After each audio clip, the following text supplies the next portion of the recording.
বিষ্ণু ইসলাম নিজ হাতে ঘরে উটের দুধ দহন করতেন, রুটি সেকা দিতেন, কাপড় সেলাই করতেন, এই কাজগুলো করতেন। এবং আম্মা জান আয়েশা রাদিয়াল্লাহু তাআলা আনহাকে এত ভালোবাসতেন, তিনি বলেন, আমি গোশত খেয়ে ওইটার হাড্ডিটা রেখে দিলে বিশ্বনবী আমার খাওয়া হাড্ডিটা নিয়ে আবার চষতে শুরু করতেন। আমি গ্লাসের যেখান দিয়ে পানি খেতাম, পেয়ালার খুঁজে খুঁজে বিশ্বনবী ওই জায়গায় ঠোঁট লাগিয়ে পানি খেতেন। মাইমুনা রাদিয়াল্লাহু তাআলা আনহা বলেন যে আমি আর বিশ্বনবী এক বালতি থেকে মগ দিয়ে পানি নিয়ে দুজনে গোসল করেছি। আল্লাহু আকবার, কি চমৎকার আচরণ।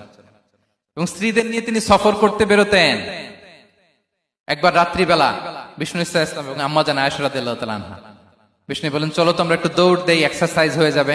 দুইজনে দৌড় দিলেন। তখন আম্মা জান আয়েশা রাদিয়াল্লাহু তাআলা আনহা একটু স্লিম ছিলেন, তো দৌড়ে বিশ্বনবী পিছে পড়ে গেলেন, আম্মা জান আয়েশা ফার্স্ট হয়ে গেলেন, আগে চলে গেলেন। বড্ড খুশি, উনি বিশ্বনবীকে হারিয়েছেন।